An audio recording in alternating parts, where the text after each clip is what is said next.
Bem, vamos continuar com a nossa entrevista com a vereadora Priscila Krause.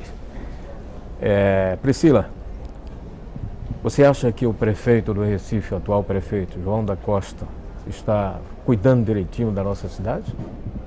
Infelizmente, eu tenho a certeza que ele cuida muito mal do Recife. Muito mal.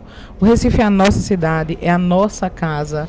E, infelizmente, que a gente vê uma gestão sem compromisso com o planejamento estratégico da cidade, sem compromisso com os cuidados diários que se precisa ter com a casa que a gente mora. E aí eu estou falando da manutenção da cidade.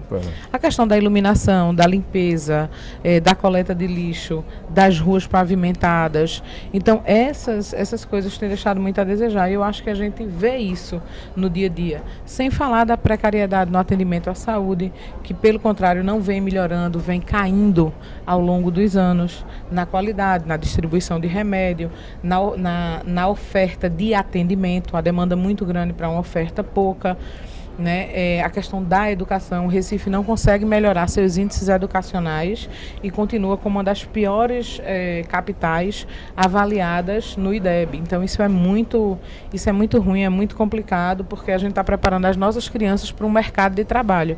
E essa preparação ela tem sido extremamente precária. Você, como vereadora do Recife, qual o seu ponto forte? De que é que você cuida?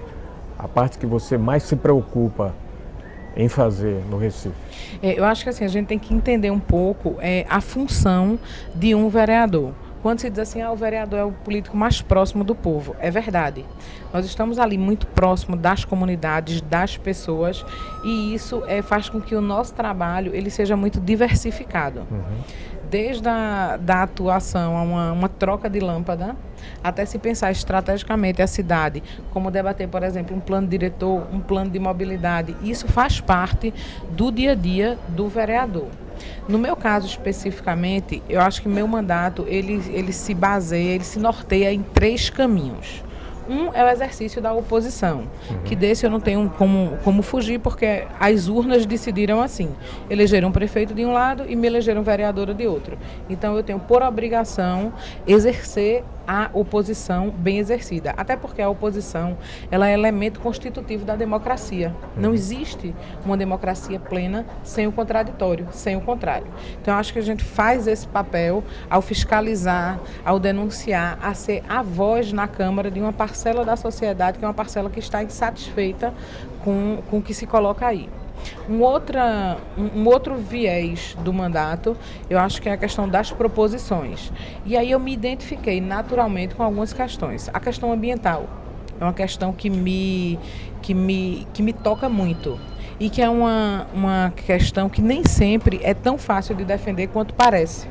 Apesar de todo mundo reconhecer a importância da preservação do meio ambiente, do desenvolvimento sustentável, na prática do dia a dia, essas coisas são atropeladas.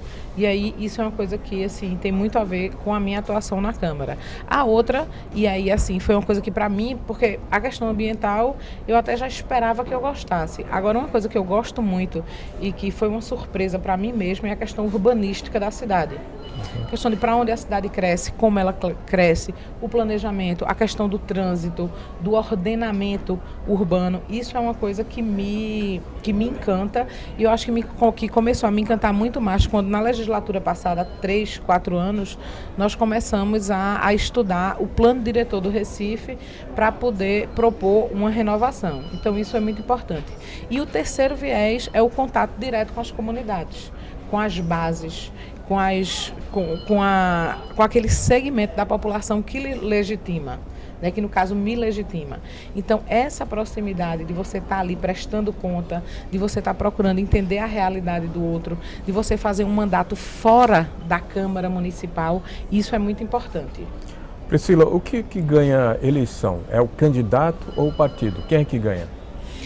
Olha, hoje nessa legislação meio louca que nós temos e que precisa mudar, eu acho que se precisa dos dois. O candidato precisa ganhar a eleição, precisa ser um candidato bom, um candidato que tenha que tenha um apelo, mas precisa de um partido estruturado e de um partido que dê consistência a esse candidato. Porque o que é que acontece? Muitas vezes, vamos usar o meu caso, não, vamos tirar do meu caso, vamos usar o caso de um ex-deputado federal do Espírito Santo, que era inclusive do meu partido. Na época, ele foi o deputado federal mais bem votado, teve 92 mil votos e não se elegeu deputado federal. Por quê? Porque o quociente eleitoral era de 110. E o que é que aconteceu? Onde falhou? E aí o problema foi do partido.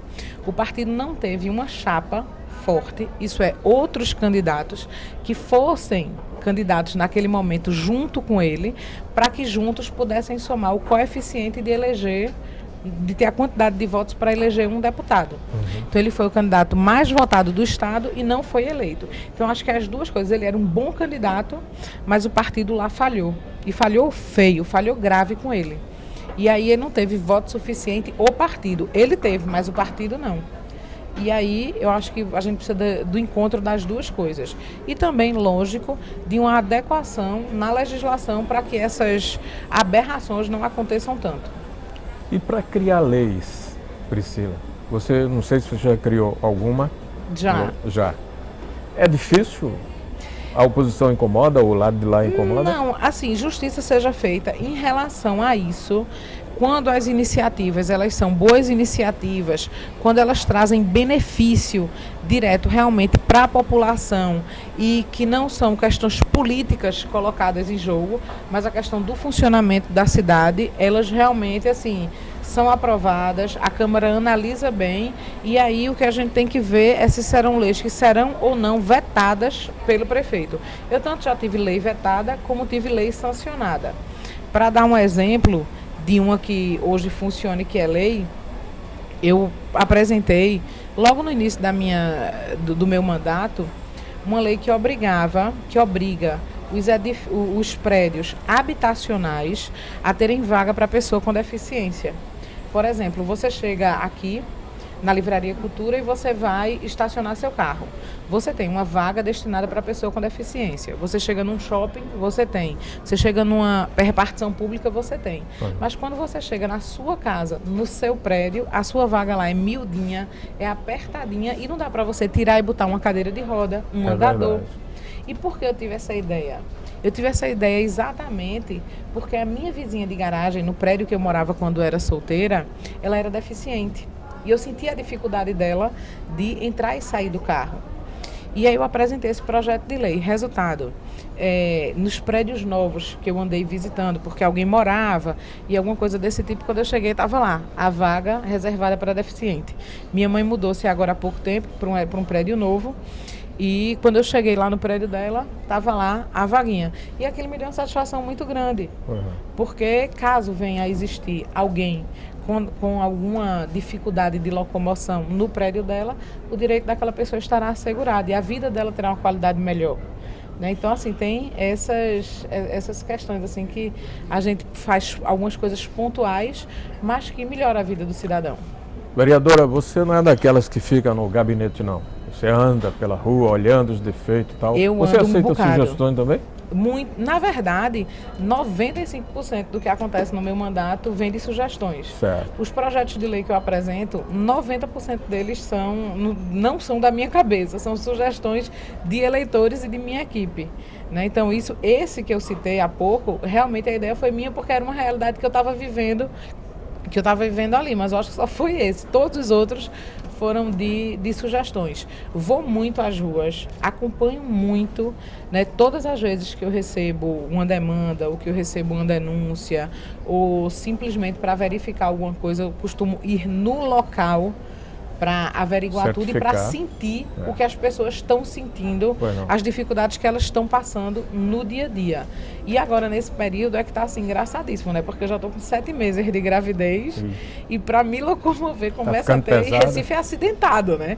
E aí começa a ficar mais complicado. Mas mesmo assim, a gente vai para a rua. Vereadora, você entra também na saúde da população? Tem esse direito também ou não?